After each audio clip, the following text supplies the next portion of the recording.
Welcome back to another episode of the Talon Morning News. We're your hosts, Marcos Galvin and Jaden Hearn, and we're here to keep you updated on the latest CB news. Today, Jade and I will be updating you on the newest stories and information in our CB community. Episode 4 of Season 19 of the Talon Morning News starts right now.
While many events and pastimes have been canceled due to the COVID-19 pandemic, KBFT's Jacqueline Sample found a way to escape into the wilderness during these unprecedented times. Let's take a look.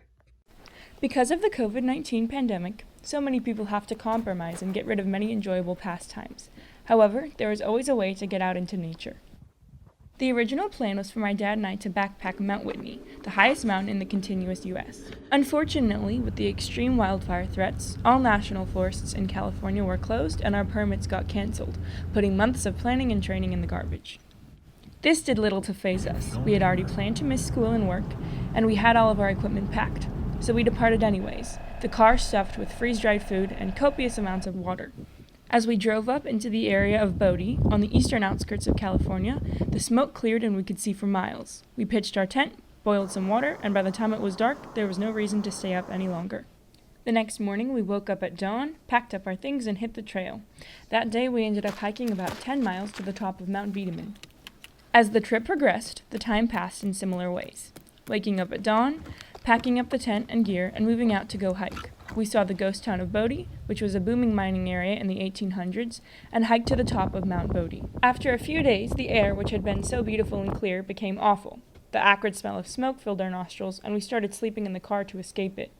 In a desperate attempt to escape the smoke, we fled south, passing through areas with an air quality index of over 1,000.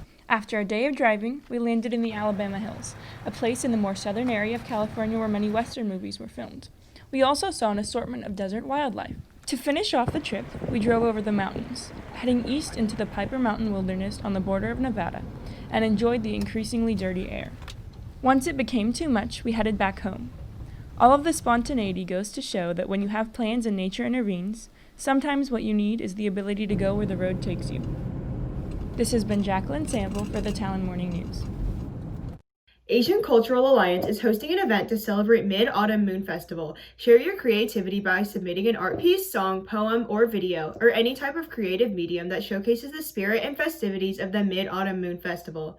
Enter to win a prize. Submissions are due October 10th. For more information, click the link in the Daily Bulletin. Are you interested in joining SALT? Students are invited and welcome to discover the Christ-like values of Christian service and put these into weekly practice. To sign up for SALT weekly service workshops on Tuesday at 7:30 p.m., click the link in the bulletin. College tours are still taking place in the next few months. Log into Naviance for more details on how to sign up for a tour. Don't forget, each Wednesday, Mrs. McDougall will be providing students with tips, articles, and video clips to inspire you and take care of yourself. Morning prayers are also posted in the Daily Bulletin by Mrs. Yearwood. Look out for these in Schoology. In preparation for returning to on-campus learning, Christian Brothers High School is using the Safely app to keep us COVID-free.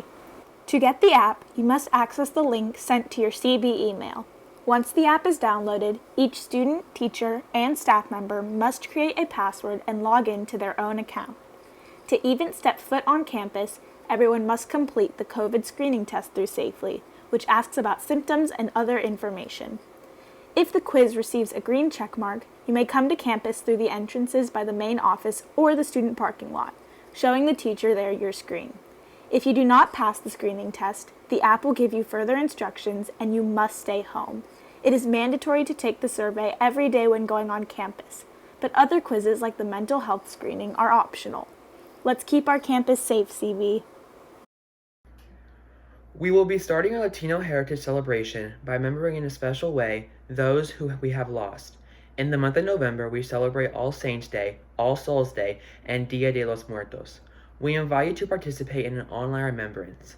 If you would like to honor a loved one, please send a photo along with a short description, including their name, 50 words or less please, to nsmithfagan@cbhs-sacramento.org.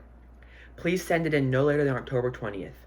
Mrs. Nancy Smith Fagan will then create a memorial slideshow to be posted on our website during the month of November. Hey Falcons, don't forget that open mic will be on October 16th for the second annual virtual show. Look out for updates on Schoology for more information. On October 19th, CB will begin to switch to the HighFlex system. The blue cohort will attend school on Tuesdays and Wednesdays, while the red cohort attends on Thursdays and Fridays. Mondays will be 100% virtual. Students have the option to remain at home during this time, but must reach out to Mr. Desmond and notify him. Remember, CB, when meeting on Microsoft Teams, you are still in the classroom. It is just virtual. So please sit up, blur your background, and find a quiet, well-lit place to be on time and present during class. We all know how difficult distance learning can be, but imagine starting your freshman year online. Many freshmen had the difficult task to adjust to a new start in high school and had to work out a plan to tackle this challenge. KBFT's very own Allison Oliveira spoke with two freshmen about their experience with starting high school virtually. I was able to sit down and talk to two of the new incoming freshmen here at CB, Hannah Tandy and Audrey Morrison. We discussed how their first day of school went and what helped them during their transition. My first day of school was definitely interesting. It's not exactly what I was expecting, but I got through the day. It was kind of stressful because I wasn't really familiar with Schoology and all of that, but I did end up getting the hang of it throughout the day, but it definitely was not what I was expecting.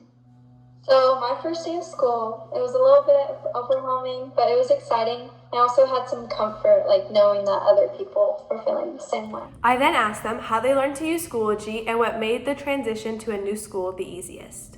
Honestly, I learned to use it just by using it every single day. The more that I used it, the more I got more familiar with it, and the more that things started to make more sense.